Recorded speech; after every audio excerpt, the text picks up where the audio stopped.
साथियों, good evening, जय हिंद। तो कैसे हैं आप सब? मैं उम्मीद करता हूं आप सभी अच्छे होंगे और मैं आप सभी का कुशलता एवं सफलता की कामना करता हूं। आप तमाम साथियों का बहुत सारे कमेंट आए हैं कि थाने में कितने लोग रहते हैं, उनकी कितनी ड्यूटी और क्या क्या ड्यूटी रहती है। सार्जेंट या दारोगा अपने फैमिली के साथ रह सकते हैं कि नहीं, विभाग में रहते हुए आगे के लिए तैयारी का समय मिल पाता है या नहीं, इत्यादि इत्यादि। तो मैं एक एक करके आपके तमाम सवालों का जवाब देने का कोशिश करता हूं। सबसे पहले यह जान लें कि थाना छोटे भी होते हैं, थाना बड़े भी होते हैं और थाना के एरिया के हिसाब से उस थाने में बलों की प्रतिनियुक्ति होती है। ओपी, जिसे आउटपोस्ट बोलते हैं, यह छोटा थाना माना जाता है। इसमें एक थानाध्यक्ष, एक मुंशी, एक मैनेजर और कम से कम 4 पुलिसकर्मी, 4 सिपाही अवश्य होते हैं। इन दिनों काफ़ी भर्तियां हुई है और वर्तमान में देखा जाए तो हर एक थानों में कम से कम 4 पुरुष सिपाही एवं 3 से 4 महिला सिपाही की प्रतिनियुक्ति अवश्य होती है। इसके साथ ही एक थाना मैनेजर, जो सिपाही या पीटीसी यानी जो कई वर्षों तक सिपाही में अपना नौकरी कर लेते हैं, उसके बाद प्रमोशन के लिए 6 महीने की प्रशिक्षण लिया जाता है, उसके बाद उसे पीटीसी बोला जाता है, जिसे थाना मैनेजर के रूप में भी प्रतिनियुक्त किया जाता है, जिसका काम थाना में साफ सफाई एवं आगंतुकों का, यानी जो भी पीड़ित लोग थाने में आते हैं उन्हें बैठने की व्यवस्था करना।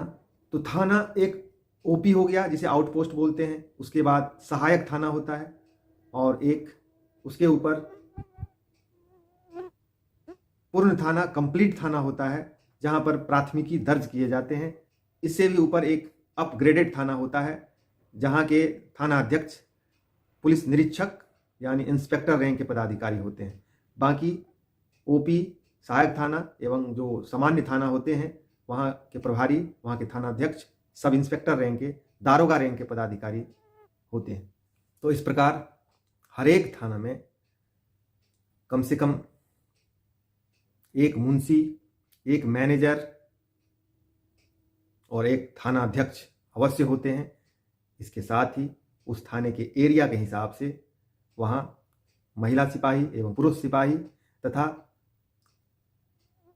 सहायक अवर निरीक्षक एवं अवर निरीक्षकों की प्रतिनियुक्ति होती है। यदि बहुत बड़ा थाना है, अपग्रेडेड थाना है, अनुमंडल स्तर का थाना है, तो वहाँ 10 से 15 सब इंस्पेक्टर एवं 5 से 7 असिस्टेंट सब इंस्पेक्टर की प्रतिनियुक्ति होती है और कम से कम 4 महिला सिपाही एवं 8 या 12 पुरुष सिपाही की प्रतिनियुक्ति होती है। साथ ही साथ गृह रक्षक बलों की भी प्रतिनियुक्ति होती है, जिसकी संख्या कम से कम 4, 8 या 12 होते हैं। थाना में मुंशी का काम, मुंशी कोई पद नहीं होता है, लेकिन जो थाने में सरिस्ता का काम करते हैं उसे मुंशी के रूप में जाना जाता है, उसे मुंशी कहा जाता है। जो एएसआई रैंक के पदाधिकारी होते हैं या फिर पीटीसी होते हैं, यानी जो एएसआई में प्रमोट होने वाले होते हैं, उसका मुख्य काम थाना सरिस्ता को देखना होता है, जिसमें थाना दैनिकी, जिसे स्टेशन डायरी कहते हैं, उसको लिखना होता है। जो थाना का आईना होता है, महत्वपूर्ण डायरी होते हैं। थाने में जो भी घटनाक्रम होते हैं, जो भी प्राथमिकी दर्ज होते हैं, जो पदाधिकारियों का आमद और प्रस्थान होते हैं, उन सब का विवरणी उसी दैनिकी में लिखा जाता है। या किसी प्रकार का क्षेत्र में घटनाक्रम होते हैं, उस संबंध में एंट्री किया जाता है। आम आदमी का किसी भी प्रकार का शिकायत, किसी भी तरह का सनहा एंट्री, जैसे मोबाइल खो जाना, कोई किसी प्रकार का कोई चीज़, किसी भी सामान गुम हो जाना, खो जाना, सारी चीज़ों का एंट्री उसी थाना दैनिकी में किया जाता है। जो मुंशी किया करते हैं। कुछ और भी रूटीन वर्क है, जैसे गश्ती और ओडी ड्यूटी। ओडी ड्यूटी 24 घंटे के लिए थाने में होते हैं।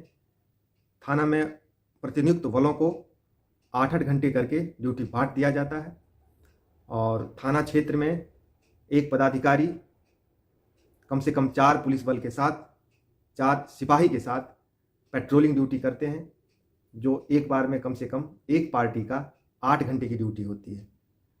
तो यह बिल्कुल आप अपने दिमाग से निकाल दें कि सभी पुलिसकर्मियों को हर दिन 24 घंटे की ड्यूटी करनी पड़ती है। 24 घंटे की ड्यूटी करनी पड़ती है, लेकिन इसे आपस में बांट दिया जाता है। एक पार्टी 8 घंटे करते हैं, फिर वो ऑफ होते हैं, फिर दूसरी पार्टी ड्यूटी पे जाते हैं, लेकिन यह ड्यूटी 24 घंटे चलती रहती है। और जहाँ तक ड्यूटी करते हुए आगे पढ़ाई जारी रखने की बात है, तो यह आपके इच्छा शक्ति, आपके जुनून पर निर्भर करेगा। जैसे ही आप 8 घंटे की ड्यूटी करने के बाद ऑफ होते हैं, तो आप अपना समय निकाल कर कुछ पढ़ाई का समय निकाल सकते हैं। दारोगा का सिलेक्शन हुआ है 2213 और इससे पहले भी इसमें कई सिपाही भी सिलेक्ट हुए हैं और 2018 बैच के कुछ सब इंस्पेक्टर जो पिछला बीपीएससी का रिजल्ट आया था उसमें भी सिलेक्ट हुए हैं। तो जिनके पास इच्छा शक्ति है, जिनके पास जुनून है, वो आगे समय निकाल ही लेते हैं। रही बात सार्जेंट और दारोगा जो है, वो अपने फैमिली के साथ रह सकते हैं कि नहीं, बिल्कुल रह सकते हैं। पहले इंफ्रास्ट्रक्चर की बहुत कमी थी, भवनों की बहुत कमी थी, अब धीरे धीरे यह दूर होते जा रहा है। प्राय थानों में आवास का निर्माण हो रहा है और जहां आवास थाना का नहीं है, वहां लोग बाहर में भी अपना निजी क्वार्टर लेकर रह रहे हैं और आप अपने फैमिली को रख सकते हैं। इसमें किसी प्रकार की परेशानी नहीं है। थाने में सिपाही, एएसआई या कनीय एसआई जो हैं, वो अपने 8 घंटे की ड्यूटी करने के बाद मानसिक रूप से रिलैक्स हो जाते हैं। उनके पास जो केसेस होते हैं उनके बारे में उन्हें डायरी लिखना पढ़ना होता है, लेकिन थानाध्यक्ष जो है मानसिक रूप से 24 घंटे ड्यूटी करते हैं। उनके पास एक सरकारी मोबाइल होता है, उन पर 24 घंटे फ़ोन आते रहते हैं। अपराध घटित होने का कोई समय नहीं है, वो कभी भी होता है, होते आया है और उसको लेकर फ़ोन आते रहते हैं। कभी कभी फिजूल भी फ़ोन आ जाएंगे, तो आपको सभी फ़ोनों का, आपको सभी कॉल का जो है आपको इंटरटेन करना पड़ेगा। यदि आप मिस करेंगे तो कभी कभी आपको इम्पॉर्टेंट कॉल भी मिस हो जाएगा और इसका खामियाजा आम पब्लिक को, पीड़ित को या फिर आपको भुगतना पड़ सकता है। आम पब्लिक को आपके तत्काल रिस्पॉन्स नहीं लेने की वजह से उनकी समस्याओं का आप इंस्टेंटली समाधान नहीं कर पाएंगे और तत्काल समाधान या सेवा नहीं देने के कारण लापरवाही के आरोप में इसका खामियाजा थानाध्यक्ष भुगत सकते हैं।